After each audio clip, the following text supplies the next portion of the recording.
আসসালামু আলাইকুম, কেমন আছেন সকলে? আশা করি ভালো আছেন। আলহামদুলিল্লাহ, আমি আমার হাজব্যান্ড দুজনেই ভালো আছি। তো আজকে বানাতে চলেছি ডিমের রসা। তাই এখানে নিয়ে নিয়েছি ডিম। তো এর মধ্যে আমি একটু দিয়ে দেবো নুন, যাতে ডিমটা খুব ভালোভাবে সেদ্ধ হয়। এটা ফ্রিজে রাখা ডিম। তো এটাকে আমি নর্মাল করার জন্য প্রথমে আধ ঘন্টা আগে ফ্রিজ থেকে বার করে রেখে দিয়েছিলাম। তো এটা আমি প্রথমে সেদ্ধ করে নেব। আর দিয়ে দেবো হালকা পরিমাণে একটু তেল। তো আমার এখানে ডিম সেদ্ধ রেডি। দেখো কি সুন্দর ডিমগুলো সেদ্ধ হয়েছে। তো এইগুলো আমি এবার ভেজে নেব। তো দেখো এর মধ্যে আমি দিয়ে দিয়েছি হালকা একটু পরিমাণে নুন, লঙ্কা, হলুদের গুঁড়ো। তো এটা আমি ভালো করে ভেজে নেব। তার জন্য আমি নিয়ে নিয়েছি একটা ফ্রাই প্যান। তো এর মধ্যে অল্প একটু পরিমাণে তেল ঢেলে দেবো। তো তেলটা গরম হলেই এর মধ্যে দিয়ে দেবো আমি ডিমগুলো। ডিমটা আমি লাল করে ভেজে নেব। ডিমটা লাল করে ভেজে নেওয়ার জন্য আমি এটা হালকা পরিমাণে কাশ্মীরি গুঁড়ো লঙ্কা অ্যাড করে দিয়েছি। আপনাদের মন হলে আপনারা দিতে পারেন, না মন হলে না দিতে পারেন। আমার এখানে ডিমটা ভালো হয়ে এসেছে।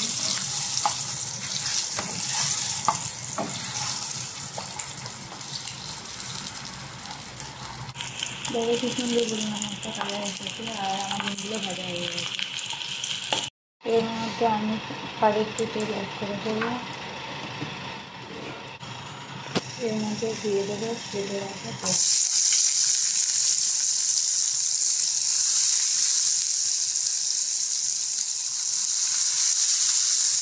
তো পেঁয়াজটা আমি ভালো করে নেড়ে চেড়ে নিয়ে হালকা একটু লাল করে নেব। আর এর মধ্যে দিয়ে দেবো আমি কেটে রাখা টমেটোগুলো। পেঁয়াজটা আমার অলরেডি নরমও হয়ে গেছে আর লালও হয়ে গেছে। এরপরে টমেটোগুলো দিয়ে ভালো করে নেড়ে চেড়ে নেব। তো আমার এখানে টমেটোটা নরম হয়ে গেছে, পেঁয়াজটাও মোটামুটি হয়ে গেছে। তো এর মধ্যে আমি মশলাগুলো দিয়ে দেবো। তো আপনারা দেখতে পাচ্ছেন না, লঙ্কা, হলুদ, জিরে, ধনে আর হলুদ আমি এখানে ভালো করে আমি এটা মশলাটার সাথে পেঁয়াজগুলো আর টমেটোগুলোকে ভালো করে মিশিয়ে নেব। আর একটু পানি আমি এর মধ্যে মিশিয়ে দেবো। আর এর মধ্যে আমি দিয়ে দেবো আদা রসুনের পেস্ট। আদা রসুনের পেস্টটা দিয়ে আমি এটাকে ভালো করে কষিয়ে নেব।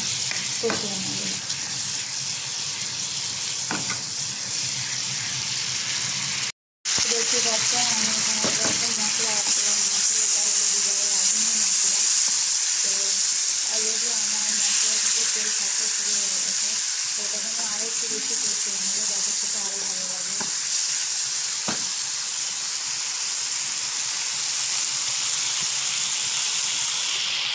তো মশলাটা আমি ভালো করে কষে নিয়েছি।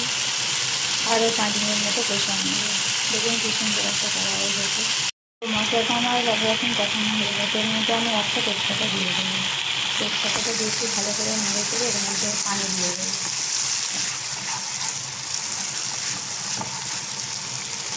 এর মধ্যে পরিমাণ মতো পানি দিয়ে দিয়েছি। আর দেখো কি সুন্দর একটা কালার এসেছে। তো এর মধ্যে আমি ভাজা ডিমগুলো দিয়ে দেবো। তো এগুলো একটু ভালো করে নেড়েছি নিয়ে আমি এটাকে একটু ঢাকনা রেখে দেবো।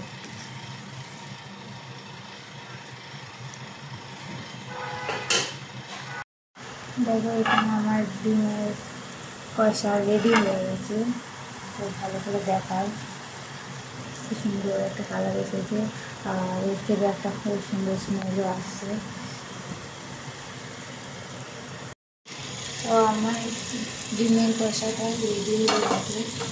তো এটাকে আমি অল্প একটু পরিমাণে শাহি গরম মশলা দিয়ে ভালো করে নেড়ে নেব।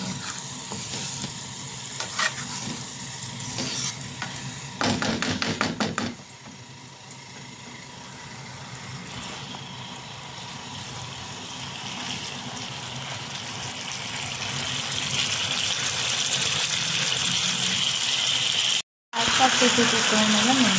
তো আমার এখানে সব কিছু আলহামদুলিল্লাহ ঠিকঠাক হয়েছে। তো রেডি হয়ে গেছে আমার ডিমের কষা। এবার শুধু হাজব্যান্ডের খাওয়ার অপেক্ষা। তো দেখা হচ্ছে পরের ভিডিও। আল্লাহ হাফেজ। সকলে ভালো থাকবেন, দোয়া করবেন। আর ভিডিওটা ভালো লাগলে অবশ্যই একটা লাইক করবেন।